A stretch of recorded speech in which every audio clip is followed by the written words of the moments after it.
അയോധ്യ സ്വർണ്ണക്കൊള്ള കേസില് അല്ലെങ്കിൽ അയോധ്യ കൊള്ളക്കേസില് നമ്മളെല്ലാവരും വിചാരിച്ചതുപോലെ ചമ്പത് റായിക്കൊക്കെ ക്ലീൻ ചിറ്റ് നൽകിയിരിക്കുകയാണ്. എന്നിട്ട് ആഭ്യന്തര വകുപ്പ് റിപ്പോർട്ട് പരിശോധിച്ച് തുടർ നടപടികൾക്കായിട്ട് ശ്രീറാം ജന്മഭൂമി തീർത്ഥ ക്ഷേത്ര ട്രസ്റ്റിന് കൈമാറുകയും ഒക്കെ ചെയ്തിട്ടുണ്ട്.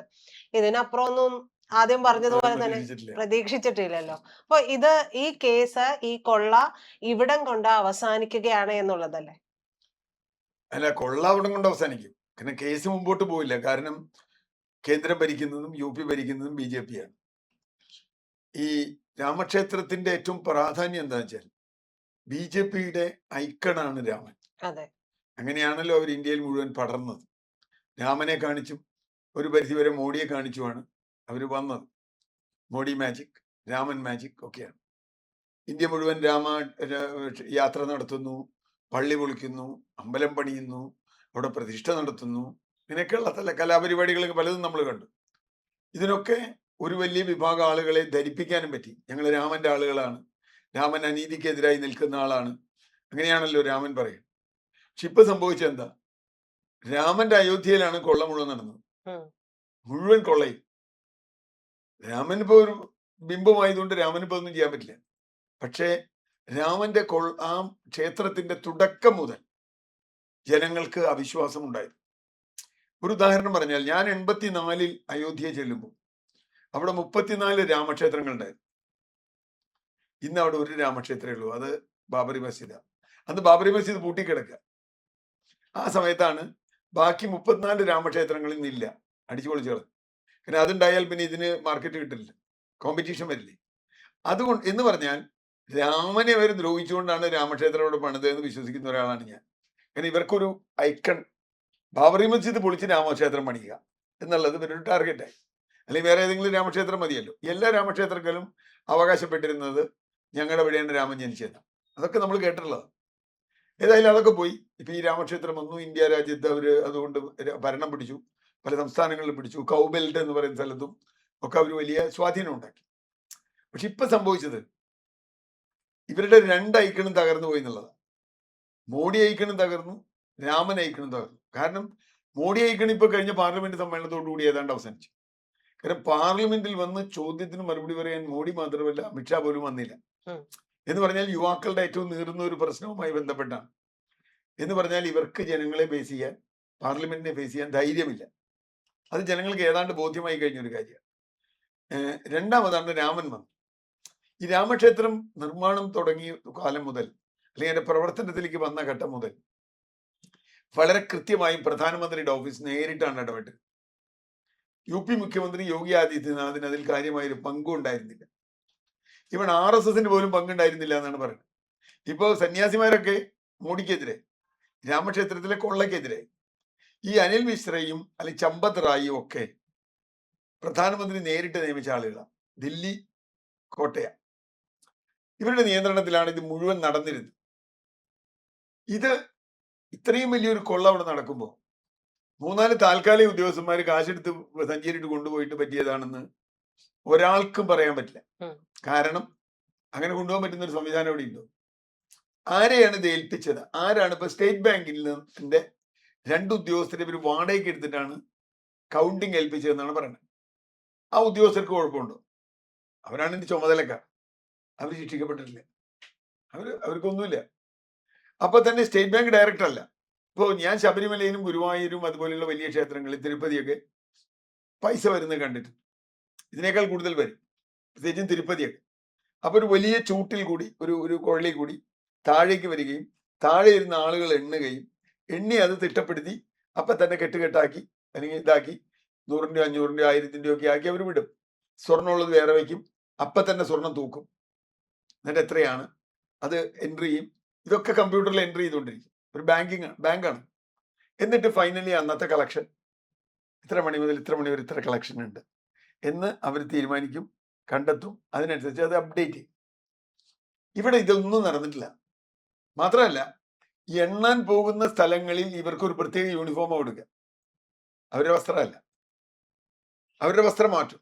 എന്നിട്ട് ഈ പ്ലാന്റുകളൊക്കെ പോകുമ്പോൾ ആളുകൾ ഇടുന്ന പോലെയുള്ള ഓവറോൾ പോലെയുള്ള സാധനങ്ങൾ, അതിന് പോക്കറ്റൊന്നുമില്ല, പോക്കറ്റൊന്നും വയ്ക്കാത്ത സംഗതികളാണ്.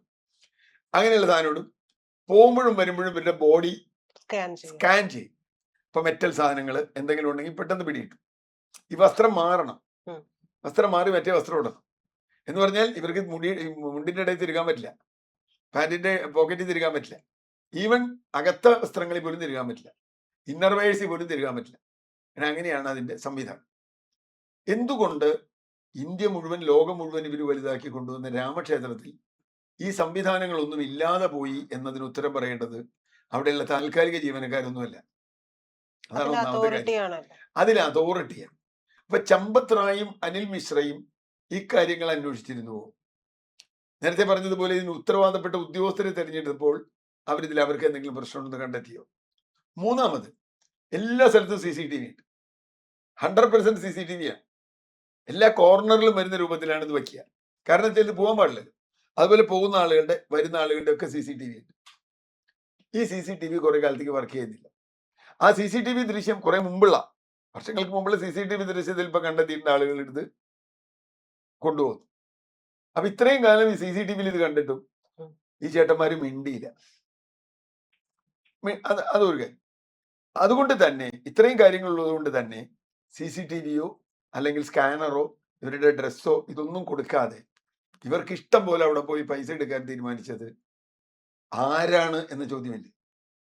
ഇതിനു മുമ്പ് അവിടെ കളവ് നടന്നിട്ടും ഒരാളെ പോലും ശിക്ഷിച്ചില്ല. ഇതിൽ ഒരാൾ, ശങ്കർ യാദവ് എന്ന് പറഞ്ഞിട്ടൊരാൾ, ഇയാളുടെ ഡ്രൈവറാണ്, ചമ്പത് റായിയുടെ ഡ്രൈവറായിരുന്നു, മുൻ ഡ്രൈവർ എന്ന് പറഞ്ഞാൽ അങ്ങനെ വെച്ചതായിരിക്കും ജോലി. എന്നിട്ട് പോലും ഒരു സംശയവും ഇവർക്കുണ്ടായി. രാമന്റെ ഇപ്പൊ പറയുന്ന ചെറിയ സാധനങ്ങളല്ല പോയത്, ശബരിമലയുടെ പല മടങ്ങ് സാധനങ്ങളാ പോയത്. ഒരു രാമചരിതമാനസ്, നമ്മുടെ തുളസീദാസിന്റെ രാമചരിതമാനസ് എന്നുള്ള പുസ്തകം സ്വർണത്തിൽ ഉണ്ടാക്കിയ ഒരു പുസ്തകം ഉണ്ടായിരുന്നതാണ്. അത് കിട്ടിയിരുന്നു എന്ന് വാർത്ത വന്നിരുന്നു. കിട്ടിയെന്നും കിട്ടിയില്ല എന്നൊക്കെ പറയുന്നുണ്ട്. അപ്പൊ അതാണോ കിട്ടിയത്, വേറെ വല്ലതാണോ കിട്ടിയത് നമുക്കത് എന്ന് പറഞ്ഞാൽ അതടക്കം അവിടുന്ന് മോഷണം പോയിട്ടുണ്ട്. അങ്ങനെ ഒരു സാധനം അവിടുന്ന് മോഷണം പോണെങ്കിൽ അതിന്റെ നടത്തിപ്പുകാർ കുറ്റക്കാരല്ലേ? ചമ്പത് റായും അനിൽ മിശ്രയും അതുപോലെയുള്ള അതിന് ഉത്തരവാദപ്പെട്ട ആളുകളും. ഈ താൽക്കാലിക ജീവനക്കാർക്ക് മാത്രം ഇത് ചെയ്യാൻ പറ്റൂ. അങ്ങനെയാണെങ്കിൽ വളരെ എളുപ്പമല്ലേ? ഇപ്പൊ നമ്മളൊരു വലിയ അഴിമതി നടത്തിയിട്ട്, കോടിക്കണക്കിന് രൂപയുടെ അഴിമതി ഒരു വകുപ്പിൽ നടന്നിട്ട് അവസാനം അവിടുത്തെ പിയൂണെയോ താൽക്കാലിക ജീവനക്കാരനെയോ ഒരു സെക്രട്ടറിയുടെ അല്ലെങ്കിൽ ഒരു ക്ലർക്കിനെയോ സസ്പെൻഡ് ചെയ്ത് പരിപാടി അവസാനിപ്പിക്കുകയാണ്. ഇത് ഒരു 100 രൂപയുടെ കച്ചവടമാണ്, 200 രൂപയുടെ കച്ചവടമാണ്, നമുക്ക് മനസ്സിലാവും. ഇത് അതല്ലല്ലോ. ഇവർ പറയുന്നതനുസരിച്ച് തന്നെ കോടാനുകോടി രൂപയുടെ സ്വത്ത് പോയിട്ടുണ്ട്, കോടിക്കണക്കിന് രൂപയുടെ സ്വത്ത് പോയിട്ടുണ്ട്. എന്തുകൊണ്ട് ഇതിന് ഒരു സംവിധാനവും ഉണ്ടാക്കിയില്ല? അപ്പൊ സംവിധാനം ഉണ്ടാക്കാത്തതല്ല, ഇതിന്റെ തലപ്പത്തിരിക്കുന്നവർക്ക് പൈസ കിട്ടിയില്ല, വരുമാനം അവർക്കാണ് പോയിട്ടില്ല. അടി പാവപ്പെട്ട മനുഷ്യർക്കൊന്നുമല്ല. ലവകുശ് മിശ്ര അങ്ങനെയുള്ള ചില തരികടകളുണ്ട്, ഇവർക്കൊന്നുമല്ല. അവരുടെ മൗനത്തോടെ ഉള്ള, ബോധ്യത്തോടെയുള്ള സമ്മതമില്ലാതെ ഒരു കൊള്ളയോടെ നടക്കില്ല. പ്രത്യേകിച്ചും ഇത്രയും സെൻസിറ്റീവ് ആയ സ്ഥലം.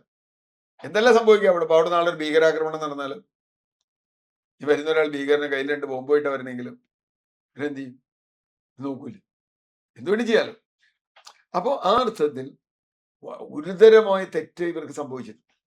രണ്ടാമത്, ശബരിമലയിലൊക്കെ നമ്മൾ കള്ളത്തരം കണ്ടെത്തിയത് കോടതി നിയോഗിച്ച സമിതി വന്നതിന് ശേഷം. അതിന് മുമ്പ് നടന്നിട്ടുണ്ട്, 2018 അതിന് മുമ്പൊക്കെ നടന്നിട്ടുണ്ടെന്ന് പറയും. പക്ഷെ കോടതി നിയോഗിച്ച സംഘമാണ്, പോലീസ് സംഘമാണ്, അന്വേഷണ സംഘമാണ് അത് കൊടുത്തത്. ഇവിടെയും സുപ്രീം കോടതി ഒരു സംഘത്തെ നിയോഗിച്ചിട്ടുണ്ട്. ഇനി അവരെന്ത് ചെയ്യുമെന്നറിയില്ല. SITയുടെ റിപ്പോർട്ടാണ് ഇപ്പൊ കൊടുത്തു എന്ന് പറയുന്നത്. ചമ്പത് റായിക്കൊന്നും ഒരു കുഴപ്പമില്ല, അനിൽ മിശ്രയ്ക്ക് ഒരു കുഴപ്പമില്ല, 5-6 ചെറിയ ഉദ്യോഗസ്ഥര താൽക്കാലിക ജീവനക്കാർ ആണെന്നാണ്. ഇനി മറ്റവരുടെ റിപ്പോർട്ട് എന്താ വരുന്നതെന്ന് അറിയാം. കാരണം അവരുടെ റിപ്പോർട്ട് ഇതുപോലെയാണെങ്കിൽ ഒരു സംശയവും വേണ്ട, വലിയ കൊള്ള ദില്ലിയിലെ അധികാര കേന്ദ്രങ്ങൾ അറിഞ്ഞ് ഇവിടെ നടന്നിട്ടുണ്ട്, അയോധ്യയിൽ നടന്നിട്ടുണ്ട്. ഇതിന്റെ ദോഷം വരാൻ പോണത് സാധാരണ വിശ്വാസികളെ സംബന്ധിച്ചിടത്തോളം, എനിക്ക് തോന്നുന്നു അയോധ്യയിലെ ജനങ്ങൾക്ക് നേരത്തെ അറിയാം, 2024 തന്നെ അറിയാം. അതുകൊണ്ടാണ് അയോധ്യയിൽ ഇവർ തോറ്റുപോയി. ഇവിടെ വലിയ കൊള്ളയാ നടക്കുന്നതിനും തട്ടിപ്പാണെന്നും ഇത് ഒരു രാജ്യത്തിന്റെ അഭിമാനം എന്നൊക്കെ പറഞ്ഞിട്ടാണല്ലോ കൊണ്ടുവന്നത്.